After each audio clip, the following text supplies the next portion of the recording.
Hey guys, Erin here. I wanted to share with you a little bit about our setup for school this year. This is mostly for my little boys that are doing Beyond Little Hearts for His Glory, so I thought I would share with you just how we have that set up right now. Okay, so my printer that's going in the background, I just don't really have a great time to film without noise. So I wanted to show you first, this is just kind of a wall in our living room, and I strung a little string across here, and we need to paint, so don't worry about that either. But I've got the scriptures that my boys are working on memorizing hanging here, and then their spelling words. So we just grab those off each day and we bring them to the table to work on those. And then we have our guide here. And now my two little boys are both using Beyond. However, they're in different places.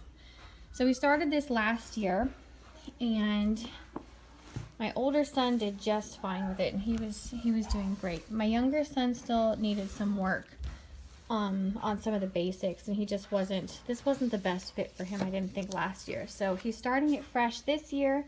We had backed up last year and just did Little Hearts for His Glory with the first grade options. So now he started fresh with Beyond again this year. And this is how I kind of keep track of what we've done each day. I'll take these flags. If we work through this box, I'll just go ahead and move this flag.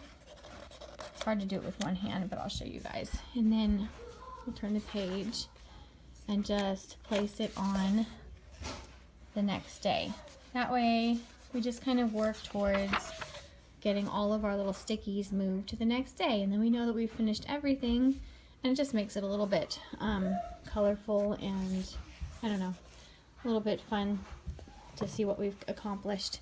And this is my older son Levi. He's already done all the way through unit 15. This is where he's working now, and it works out fine because mostly the things that I do with them, it doesn't take much time, so I don't mind having them in different places. I also have the top of my book all kind of tabbed out with my spot for Marcus, my spot for Levi, and I have my son Marcus. He's in Math 1B, so this is actually where he's at. He's not in the math that's right here, he's ahead. And then Math 2A is for Levi. And then we've got the emerging readers here and our poetry. The green is for Marcus and the blue is for Levi. I also have, let's see here, the books that they share are here. So we're actually doing our story time together right now, and we're just starting with the biography, which is where Marcus is, but Levi hasn't done this book either, so I just decided to combine them for that. And then here I have kind of their individual stuff. So here's Marcus. We use whiteboards a lot for anything that's written because it's just more fun and easy for them.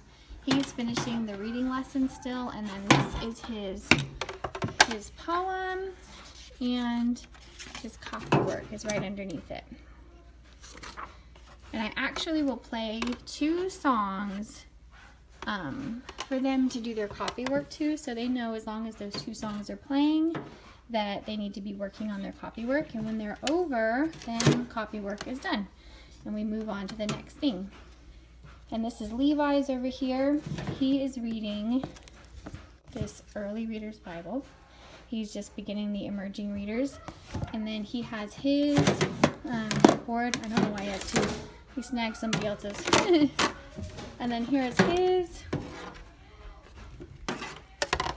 This is his poem and his copy work.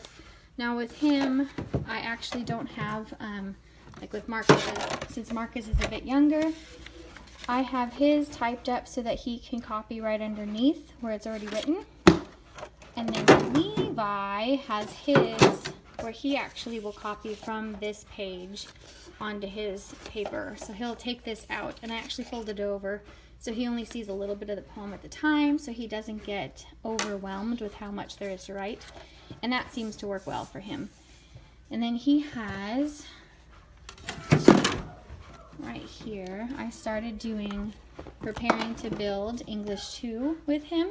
And this actually is not written into the Beyond Little Hearts guide. It's written into the Bigger Hearts guide. But he is technically 3rd grade this year, so I wanted to go ahead and start this with him. He will finish Beyond and start into Bigger about halfway through the year.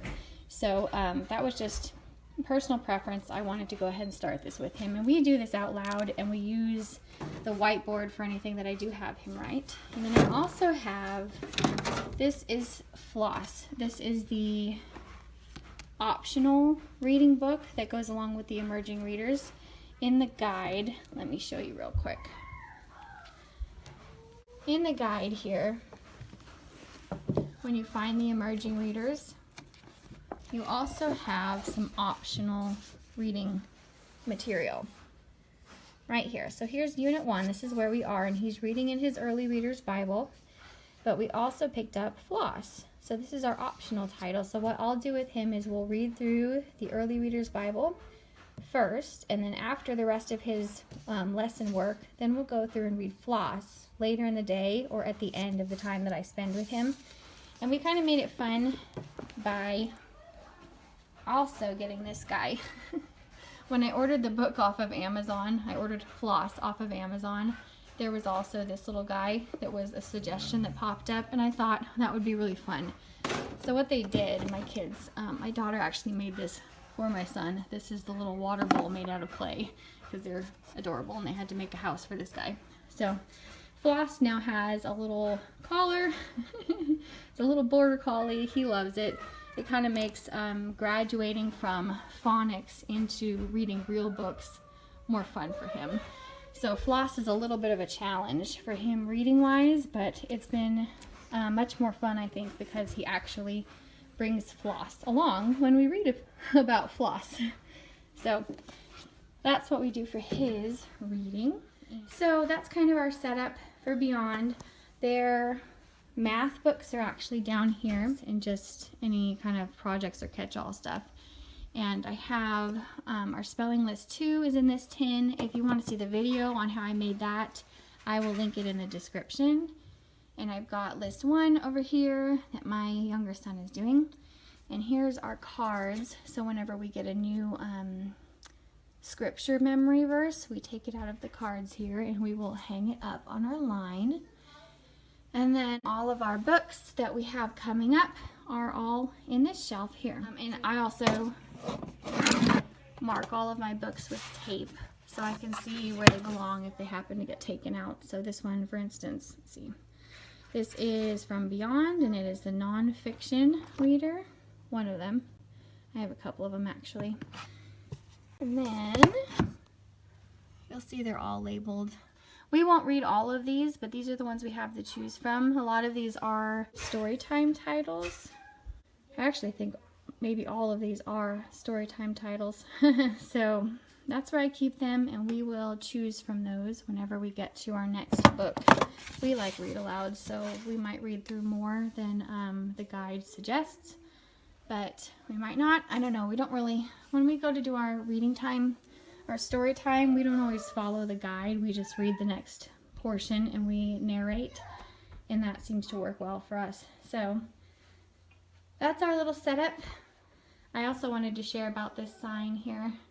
So when I was praying about curriculum one year, I happened to come through a store that's not a Christian store at all, but I came across this sign, and it spoke to me because Heart of Dakota has so much of Jesus in it. This is a very Christ-centered curriculum, so this meant a lot to me. Tell me the stories of Jesus, so we hung it up with our school stuff here. And also we like to keep our globe close by because we'll grab this and use it quite a bit. And that is where I keep most of my boys' stuff. I hope you guys enjoyed this video. I hope you enjoyed seeing how I have Beyond Little Hearts for His Glory set up for my little boys. If you have any questions, please put them in the comments below, and like and subscribe, and I will see you guys in the next video.